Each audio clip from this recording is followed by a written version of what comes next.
It's also a corporate culture of competitiveness, right? So they're competing with all the other corporations, and you have to keep up, and there's no way other than to increase your profits every quarter.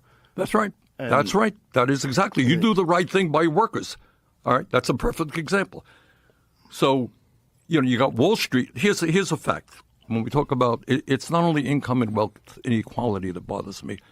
It's concentration of ownership. So right now in America, in virtually every sector of our economy, whether it's agriculture, transportation, financial services, whatever, you got a handful of giant multinationals controlling that sector. But here's another amazing fact. Who do you think owns these corporations? You remember there was a day where somebody actually owned General Motors or owned Ford. Mm-hmm. They're now owned by Wall Street firms. You got 3 Wall Street investment firms. Blackrock, you're familiar with Blackrock. They're Vanguard and State Street. Exactly. Yeah. Check it out on Google. They are combined, the 3 of them combined, are the major stockholders of 95% of American corporations. How's that? That's not good. That's power. Right. How did that start, and what could have been done to stop that from happening? Well, I think it's greed. These guys are smart. They're hardworking. They're motivated. They want more and more. So if I can buy this, I can buy this, I can sell this. Right, but they're all doing it within the law, right? Yeah. Right. But which is that the problem? Yeah. But who makes that law? They do. Now, I want to go to another issue. Yeah. Which is very rarely discussed. All right? You ready for it? I'm ready. All right, hang on. Okay. There we go. And is the problem I think that we face as a country is not just economic disparities and all the stuff that we're talking about, the rich getting richer and the poor getting poorer. It is political power. Right now, and I doubt that there are many Americans, whether you're a progressive as I am or a right-wing Republican, I don't think people can disagree that we have a corrupt campaign finance system. Argue with me? You agree? No, I agree with you. Okay. Yeah. All right, so let me talk about what it means. Okay.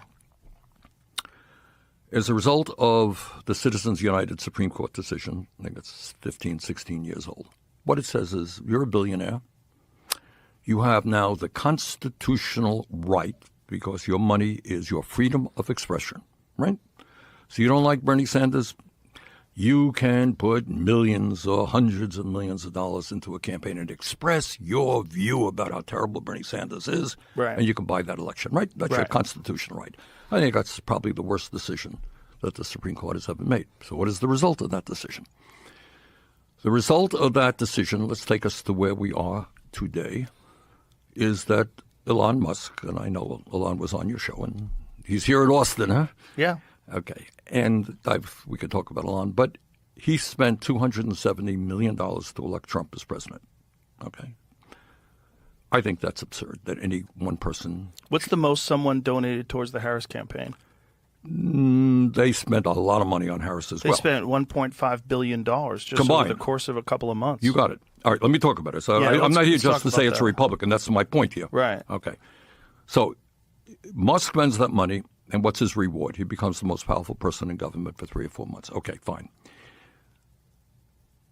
But what you have right now, and I just saw this the other day, you are a Republican member of Congress, okay? And you say, there's a reconciliation bill, which we can talk about in a minute, that this is Trump's big, beautiful bill that's coming up literally on the floor of the Senate very shortly. So let's say you're a Republican representing a low-income district. And you say, I got a lot of people on Medicaid in my district, and kids can't get to college, and I worry about food programs. I don't think it's a good idea to give tax breaks to billionaires and cut back on Medicaid. You make that announcement today. What happens to you? It's over. You get attacked. You finished. The swarm comes for you. You got it. Yeah. It's not a swarm. It's the problem is it's already been established, right? That these laws have been established. The power has been given to these people. The money has started flowing, and it's been flowing for a long time now. And this is the issue with starting something that you can't stop. Well, you can stop it. You can stop and it. You got to stop it. Okay, but if you do stop it, all these people are going to throw all their money at stopping you from stopping it, correct? Right? Exactly. They're going to come up with the best commercials with American flags. This country's all about competition and freedom. You got it. The freedom to donate to the party of your choice. You got it. Yeah. Good. Stop these communists. Stop. You're writing their ads for them. They're going to pick it up. with the American. AI could write them. Yeah, I mean, we really. could all write.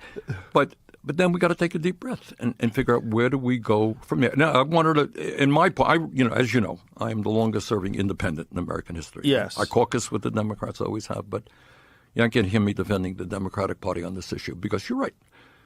During the election, it wasn't just Musk and Republicans putting a lot of money into Trump. It was Democratic billionaires putting a lot of money into Kamala and into other candidates as well. And I mentioned there's a guy named, I don't even know his first name, Mr. Massey. Is that name ring a bell? Thomas Massey. Thomas from Kentucky. Yeah. And this guy, as I am, is opposed to this war in Iran. Just yesterday, Trump gave a long post about how they're going to primary this guy. And what bothers me is you would hope that there would be respect enough for members of Congress that you can vote your own conscience.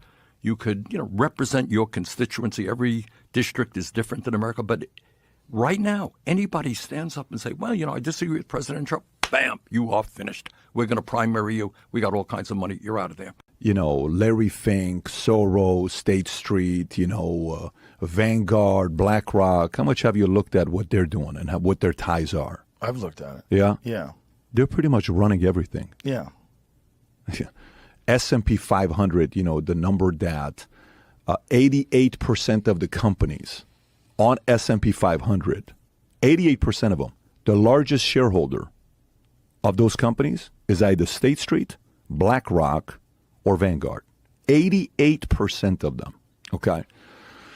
And then you see their influence in defense contracts. Okay. So we went through a deal. I'm like, let me see if these guys, this ESG, Larry Fink, Vanguard, State Street, if they have any influence on military contract, defense contracts. If you Google the largest shareholder for Raytheon, 3 out of the 4 top shareholders of Raytheon, BlackRock, State Street, and Vanguard.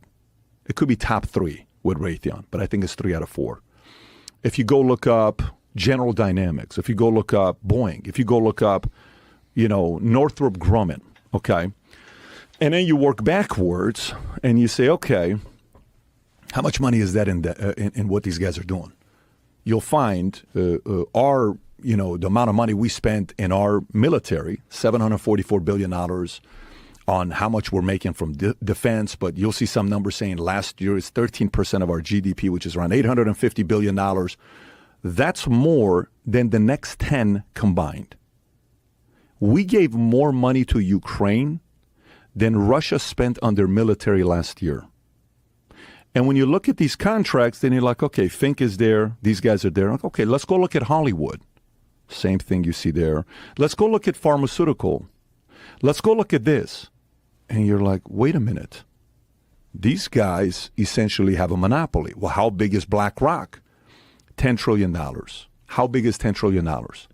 Only 2 countries have a bigger GDP than what BlackRock has, assets under management, U.S. and China. That's how big BlackRock is.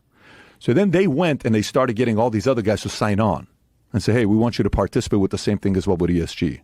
And they ended up having, I think they had 31 signers. I think end of 2022, they got 60 something signers for a total of $70 trillion of assets under management that they're controlling. So now they're controlling other places. And just recently, if you saw the rebuilding of Ukraine, did you see this contract? Rebuilding of Ukraine, $400 billion contract. BlackRock and Chase is helping rebuild Ukraine. And then, okay, I'm not a conspiracy theorist, but what the hell is going on here? They have that much control to get everybody to do what they want them to do? Yes. So Dylan Mulvaney, who cares? Why? Bud Light. How does that tie up? You got the DEI, the HRC, the human rights, and all this stuff. And then you go even deeper, which is even the crazier part with, the education, schools. Like, the biggest union we have in America, I think it's National Education something. NEA is the largest union we have. 3 million teachers are part of that union. And you look at that and you go deeper in that with open society and who's funding it, who's the money behind these organizations. Comes back, Soros. How do you feel about the kind of power they have right now to fight against them? Because this isn't like a billionaire can come out and say, I'm going to go up against these guys. They don't have a little bit of money. A billionaire to these guys is nothing. They got the kind of control that can make companies fire boards. They can replace CEOs. They can replace leaders if they don't like. They have their hands so much into it where many times when people say the people of power, I'm kind of like, who are the people of power? Are you convinced these guys are really running the world? Or what do you think about what some of these bigger companies are doing, like State Street, Vanguard, and Blackrock? Well, they certainly have massive amounts of influence. What do you think they're doing? It's the question is, how do you fight it? Like, for example, the way we fight mainstream is by what? The show that we do. And we have to be patient. It's going to take 2, 3, 4, 5, 10, 20 years. Now you have some influence, right? Okay, we can fight. There is an actual strategy on how to fight that. No problem. You got a kid in school who's a bully. He's bigger than you. He keeps bullying you. You have a strategy on how to beat the guy. You take a year, jiu-jitsu 2 years, this, that. Boom. One fight, he knows, I'm never going to touch Joe again. Screw this thing. I'm not doing this no more, right? There is a play to it. When you have this much, Joe, 88% of S&P 500 companies, that is a form of a monopoly. If I'm a president, whether it's a Trump or whoever else goes out there and does it, our monopoly law in America is 50%. They say 50%. Like if you tie and said, at what point is it 50%? I've done calls with the FTC. Like we had one of our guys' technology we were using. The FTC called and said, hey, we want to have a call with you because they're thinking about buying this other technology company and we're worried it's going to be a monopoly. So we had the call, okay? At the end of the call with us, with a bunch of different people, we said, we love their product, we love their product. That deal didn't end up happening, okay? The monopoly law. Some of these guys are influencing it. But they say 50% is a monopoly law. Do you know how many people in America have an iPhone versus Droid? You know what the numbers, market shares in America with iPhones? I think it's like 60. 58%, 60%. Yeah. That is already a monopoly. But who's knocking on the door of Apple? Tim Cook saying, hey, Tim, you got 58%. That's breaking a monopoly law. Nobody is. I think someone's got to break apart. You know, in 1993, I don't know which senator it was, these guys that were trying to get the defense contractors to be better at the pricing, what they were charging, because they were overcharging DOD, and DOD people don't know what the hell is going on. They're like, yeah, okay, how much? $68 million do it. $1.2 billion do it. I'm not going to over-negotiate the money. They took 51 defense companies, and they brought it down to only 5. It's only 5 companies right now when you want to buy anything. Think about that. So defense contractors is 5. We know how these guys make money. Earlier, I was asking you a question, why do you think vaccine? And you're like, Pat, that's how they make their money, right? I mean, if you and I run a hotel, rooms are empty, we're not making money. We need people to stay in the rooms. If you and I are running a hospital, we need people on the beds to make money. Yeah. If there's no people on the beds, we ain't making money. If these 5 contractors are fighting for $744 billion, what do they want more of? Wars. They want more people dying. You know the Papa John's saying, better ingredients, better pizza, Papa John's. Mm-hmm. These guys is more wars, more people dying, more profits, defense contractors, right? That's a valid concern that I have. Because behind closed doors, this whole military-industrial complex, when you look at the numbers, whoever becomes the president, unfortunately, this guy's an anti-establishment president, good. Unfortunately, if you're an anti-establishment president, everyone's going to come after you, especially these military defense contractors. So if a president got up and said, if I'm going to be the president, here's what we're going to be doing. We have to look at all the contracts. You can't overcharge us. We have to open it up. You have to sell some of your companies. You have to let them be independent again. You have to do this. You have to let them go public, separate, whatever way you got to break them apart to have competition again, because we don't have that today. So that is a major concern where we say we have a commander-in-chief, but really the commander-in-chief is Larry Fink today. The guy running Blackrock is really the president of the United States, if we look at the kind of influence he's got in every industry, Joe.